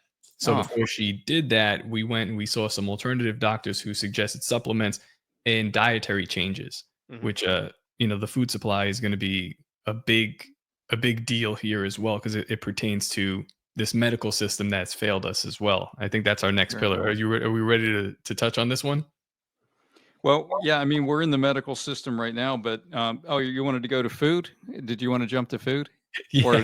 Okay. Yeah, we can move along. The one last thing I wanted to say about the medical system is it's all been rolled up, so everything's top down now. So during COVID, there was one method that was approved, and if you went outside of those lines, doctors went in jail. So that's the other thing to think about. It's a power structure that's managed from the top down, and it's not giving us good advice. That's all I'll do. So anyway, yeah, if you want to jump to food, that's number 9. Here we go. And you see the burning food plant. So, we went through the thing where not too long ago, the egg prices were shooting through the roof, and it was basically a supply and demand problem because chickens were being terminated at a rate no one could believe, right? With millions of chickens basically being killed because some fake PCR test was probably cranked up to high levels, was run on a chicken, and they said, "Yep, this chicken's sick. Call the whole herd. You got 1,000, you got a million. You got to take them all out, and you have no recourse." And so this is not just with chickens; it's with cattle. The book goes into just a study of 2022. And in 2022, in the book, I list 39 events where at least 100,000 animals were killed. Yeah. And most of them were in the high hundreds of thousands. Some of them were up to 5 million at a time. And there was 39 events of just those. So there's a very deliberate effort to take down the food supply, not only in the United States, but in Europe as well. In Europe, the farmers have been rioting, for the past couple years. Yeah. The Netherlands, number 2 food producer in the world for exports. They're taking thousands of farms offline by force. So this is basically a move to take down the food supply, and especially, in my opinion, the protein supply, eggs, meat, and substitute it with bugs and other protein that we're not really meant to eat. They're finding now that in Japan, all this time they've been eating tofu, which is a soy product. And now it turns out that the studies are showing that it produces estrogen in men. And it's like, well, that's what we've been saying. And we kind of just wait along for some study to eventually confirm our suspicions. And by the time that happens, well, now you have a population crisis, right? Over in Japan is the word, at least, that's reached over here. And here in America, we've discovered that soy is an effective monocrop. And so we plant it like crazy. And then we figure out it's its implications, or not implications, but the way that we can make multiple products out of it. We figured that out later on. Then it turns out that we can make a shit ton of, fake protein out of it and things like that. And while we're doing that, we had this suspicious string of not only the culling of the herds that you've highlighted here, but also the burning down of food processing plants that Exactly. took place over the last 2 years in such a way that it's a fascinating conversation, because people say food processing plants are all over the country and buildings burn down. The only reason that we're now being made aware of this string of processing plants burning down is because when you drive a red Kia, you tend to see a lot of red Kias, right? So now that this thing is on your mind, it's being hyper sensationalized in the media, which there's no way to prove that or disprove that. So you're just left to make up your own mind. Except through statistics. I'm going to show you this. This is from the book too. Do you see that there? Yeah. That's the rate in 2021, Oh, the little one. God. That's the rate in 2022. It's 15 times. Incredible. Wow. It's no one's imagination. It's intentional. Yeah. We're actually I'm working on getting my friend Dr. Andrew Huff on.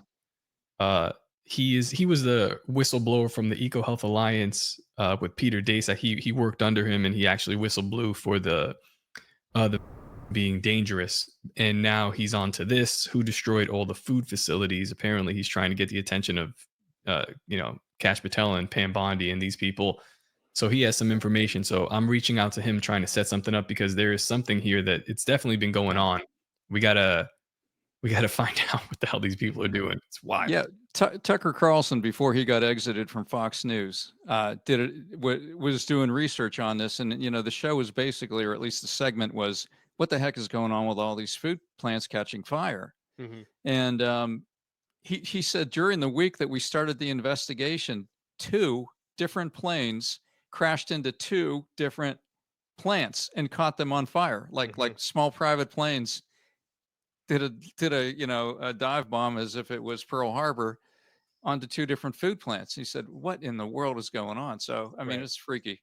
Well, it's fascinating too, because like I said, if you notice that there are 2 different schools of thought on it, but if you lean towards one, you're seen as reasonable. If you lean towards the other, you're seen as a conspiracy theorist, and then your ideas are just dismissed. Because our government would never launch a large scale attack on any of our institutions or anything like that. And they would, and they continue to, and they actually get worse in severity. It happens again and again, and people just don't. It couldn't happen. Allan, I want to get through these last 2 pillars, because I feel like these are, I wouldn't say like the most. I think for me, they're the most interesting. These last 2, I think they can go in a lot of different ways. So let's hit this next one here. All right, so self-identity, and you see the little boy and little girl. They're holding hands, running through the field. Mm-hmm. They have no doubt as to what they are. They're a little boy, little girl. But what's been happening on the self-identity side, one of the things is that at the schools are pushing this thing that you are fluid, you're gender fluid. So your identity is not necessarily locked in. Like, what, if you're a boy, did you ever have these thoughts? Well, yeah. Well, maybe you're really a girl in a boy's body, kind of thing. And we've seen about this stuff in the news. It's really shocking. I mean, to do this to little kids who are so impressionable. And then, you've seen these things where schools are, in some cases, hiding from the parents. Yes. When they want to transition their gender. I mean, this is criminal. But they're planning this thought, and so this is a destabilizing force in society. I mean, just think of it even in the military, with the whole issue of transgenders in the military and things like that. I mean, from a military readiness, the military knows that to have a strong fighting force, you need a strong ethos, the warrior ethos. There can't be any doubt about what you are, just at that level. But it works at every level of society. In order to become what we're meant to be, we have to know who we are and how we fit into society. And and it's not just the little kids. It's the grade school kids and the high school kids, and we're seeing kids in college now too. I mean, they're being fed this story, and everybody's impressionable. I mean, I went to college, and I had teachers that taught certain things that really made me think in some cases, and in a lot of ways that was a good thing. But there were also times in hindsight where I realized I was being manipulated as well. Okay. And so when they know a lot more than you do on a particular topic, they have power and the power to manipulate. And that's what's happening on a lot of different levels in terms of our self-identity, and not just our sexual identity, but who am I as a citizen of the United States? Mm. What is the US? Is the US good? Is it bad? What's our history? What am I within my family? You know what I mean? What am I within my church, within my community? There's just so much uncertainty, and just like a tearing down of our heroes. The statues coming down is just symbolic of that. But it's a definite effort to tear down our self-identity in order to weaken us socially, weaken us as a society. There are beliefs and values that if you hold in common with other citizens, let's say, it creates a cohesion, a fabric, right? It's like, if you're not a Christian nation, could you at least be united under the same morals, values, and principles? And those morals, values, and principles are built upon the fundamentals. Right. And if you can get us to be uncertain about something as fundamental as your gender, well, then everything else becomes up for grabs. Everything else gets thrown into chaos, because you've disturbed the foundations of a building, and now everything else is thrown into flux. It's a really horrifying story. Came out of Texas. I don't know if it was ever resolved. I don't know what happened, but I know it was a divorce situation. A mother was transitioning a child. The father wasn't having it. The court saw in favor of the mother, and the mother went on to actually have medical interventions. I don't know in what shape or form, if it was just hormone therapy or if it went all the way to, reassignment therapy or reassignment surgery. I use air quotes when I say that, because you simply cannot reassign gender. It doesn't work. You're just kind of poking Mutilated. around and making monsters out of people. And that guy, uh, he was restricted access from his son. And Yeah, I and that remember that. child went on to be transitioned, and now simply has no contact with him. And he's spending most of his time fighting the court cases so that he can even be able to see his child. And Ah, I man. can't think of it as the father of a son. I couldn't imagine a more horrifying, Well, sort of that Leviathan to stand pillar against. that pillar speaks to something even more nefarious. To me, it's a spiritual thing, right? It's all of these Yeah. things. It's identity. It's our culture. It's how we relate. It's how we can have a common bond. But in the end, if God imparted certain characteristics on you, male or female, for a certain role, this reproductive role, that's really what it's for. And also, it comes with a lot of other responsibilities. Women have certain Mhm. responsibilities. So do men. Sure, I mean, we can go down that all day. But really, what it is, it's an affront to God. And I feel like most of these pillars are that. They're Yes. It's a direct disrespect, an affront to God, to Christianity, to what this is supposed to be. And It's an on attempt at inversionism. on this show, I was just going to get into that. On this show, we talk about the pantheon, the Greek pantheon, the Ennead, the fallen angels, all these whatever these entities that are dark, demonic, and how whatever you'd like to call them. And some of them, like that, ring a bell. Baphomet, which has this these androgynous Mhm. features, breasts, but clearly presenting as a man. Lamashtu has a snake as a penis, but the motherly breast. They're constantly doing this weird inversion, this Mhm. transgenderism, and Mhm. it's age old. This is throughout multiple societies, throughout Yeah. all of human history. We're being Right. told the same story. And now here we are replicating it in America, probably again. How many times has this happened? Nothing new under the sun, right? Right. Yeah, I don't remember who it was, but I saw the guy was really convincing. I have to try to find the video, but he was a historian, and he studied all the great uh, societies down through history, the great empires, the ones that were world dominating empires. And he notes the rise and fall, and he outlines 6 steps. And on the downside toward collapse in every one, and this shocked me, every one, the final step was transgenderism. Yep. When transgenderism had enough foothold in society, that was the final thing. cause the downfall. And he was saying that, the question came, what do you think there's any hope? He said, I think there is hope, but it would take something like a revival. It would take a spiritual revival. It would take an event so strong that people reset their thinking. But if they don't get off that track, that's where we're heading, in his opinion. I know who Yeah. you're talking about. I can't remember his name. He was on Rogan and a couple of other places saying that. Yeah. Yeah. Very interesting guy. You see that though when people ask like, is there hope? It's like, if this doesn't show you that what you're being subjected to is the works of spiritual entities that are in opposition to God, and then from there you go, well, then certainly God is real. Well, there's your hope. Yeah. There's your hope. You know what to have faith in. You know what to put your energy towards. You know what to try to develop a relationship with, and who to move closer to. And that's Well, God. David, you're nailing it. It seems like this is what this book is doing here. It's like, all right, here's how bad it is. And then we go down the pillars. I guess this is the last pillar of attack, but it's also the solution. I'm Right. partially, in my opinion. Shore up every pillar. That's it. We got to identify what needs to be done to shore up every pillar, both at the national government level and in our personal lives. Mhm. Yeah.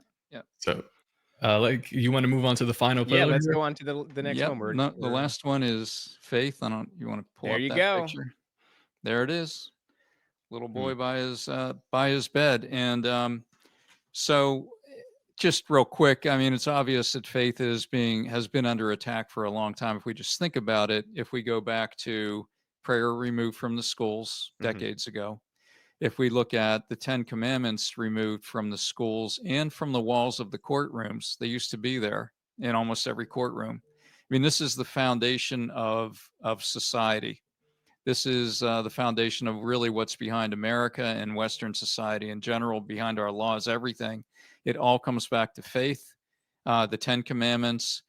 Basically, the framers talked about us as a Christian nation, as a religious people, and that our Constitution is suitable only for a religious people and no other. Because these freedoms that we have are based on a certain assumption about morality and about goodness and what the rules are.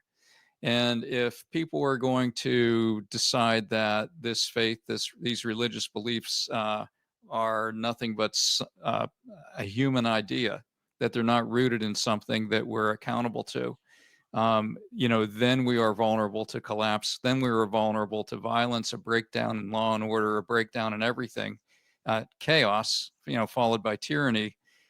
So that our religious beliefs, our belief in a God to whom we are accountable, and therefore accountable to our fellow man because of the rules that God has set up.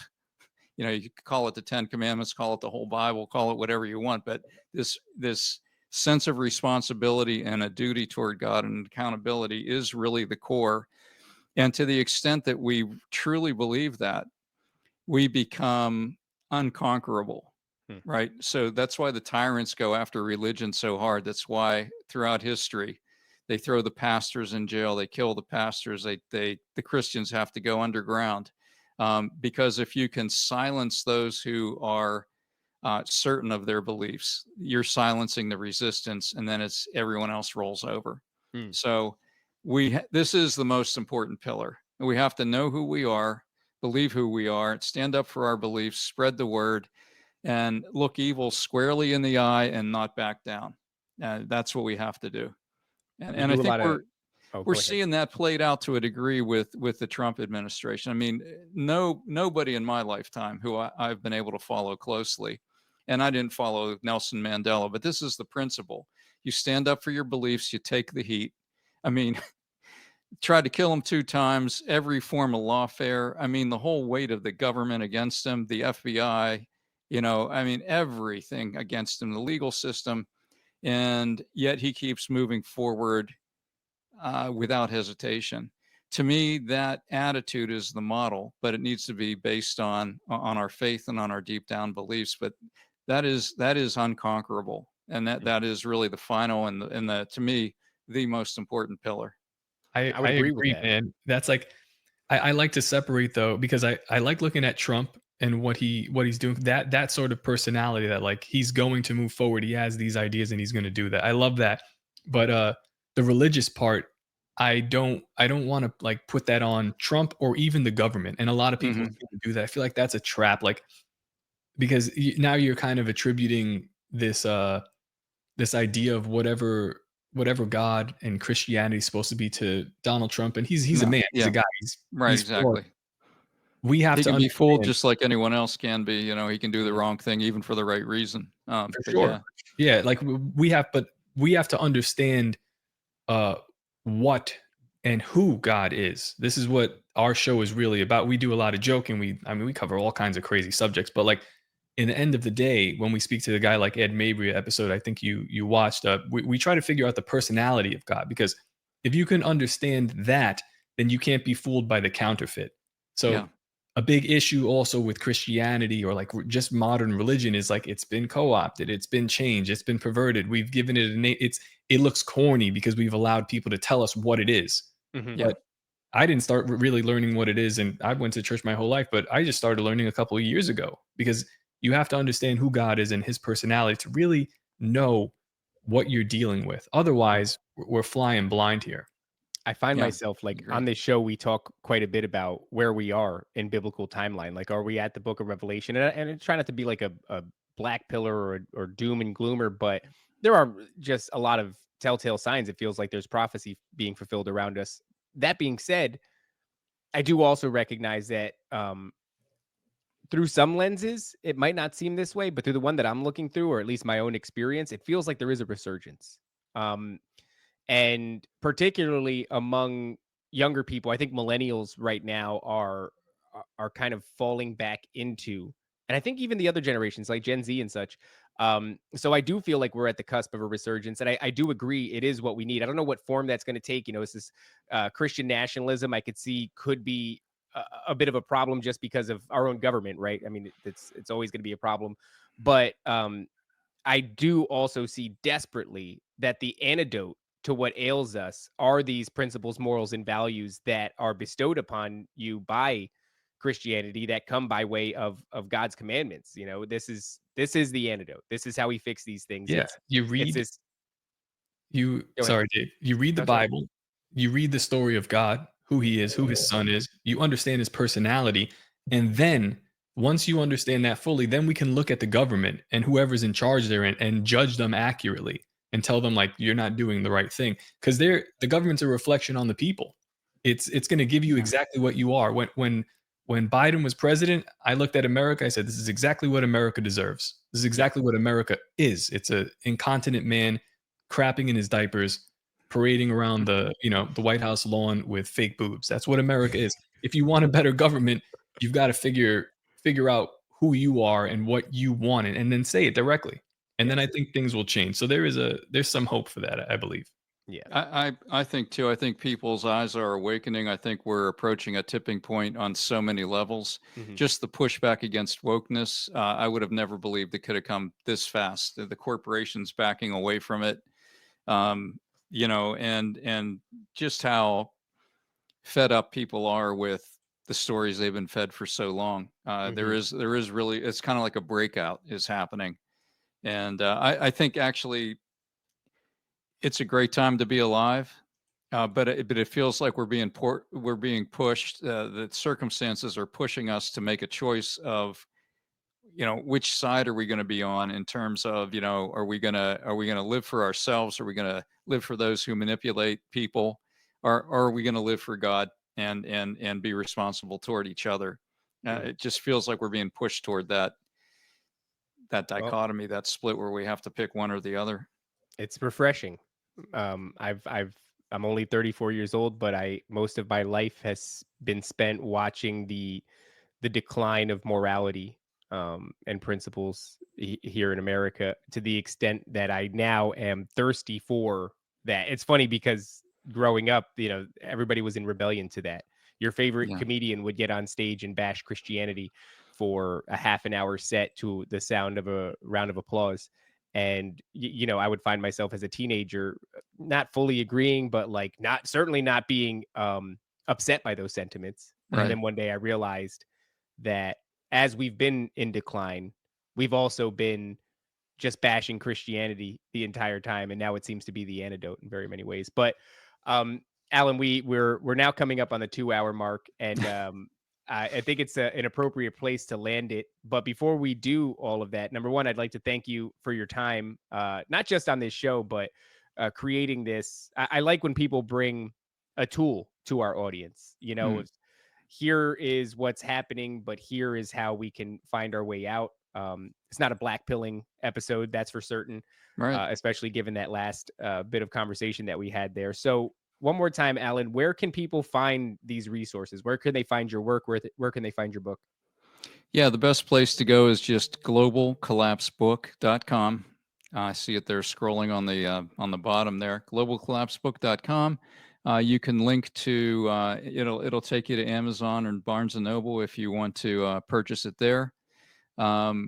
There's also on the gift tabs on the far right, the drop down the gifts. If you want to, you can buy signed copies. They cost a little more, but there's gift sets, and in bulk, then the price comes down quite a bit. So, yeah, it's I'm trying to get the word out. You know, I've been banned on Facebook. I was running ads. They banned my ads. You know, I'm trying to advertise on Amazon. The book's on Amazon, but they're holding off on approving me getting an account. It's been like 3 weeks. It's supposed to take a week. It's just locked in limbo. So really, it's guys like you, this is the main way I get the message out. So just ask whoever's listening, please go to globalcollapsebook.com, considering buying a copy. It's a super easy read. You're going to learn a ton, and you're going to be able to get your arms around the big picture of how all these things interrelate. And then the final section of the book is like, what can you do about it? We didn't talk about that, but you'll have that as well. It's a huge resource. So I hope you take advantage of it. Awesome. Yeah, I'm excited. I'm excited for the response to the episode. I think because it's we don't always touch this subject, but when we do, I feel like we just freaking nailed it. So yeah. Yeah, I'm excited for the audience to check this out and for them to check out your book. Again, Allan, thank you. Thanks for your time. Thanks for the work that you're doing. And guys, we're gonna head out now because we got to be back later today. So until then, don't forget to obey, submit, and comply with your overlords. You know, the guys that are doing all this stuff. We'll see you later. Bye. The greatest hypnotist on planet Earth is a oblong box in the corner of the room. It is constantly telling us what to believe is real. You can persuade them that what they see with their eyes is what there is to see.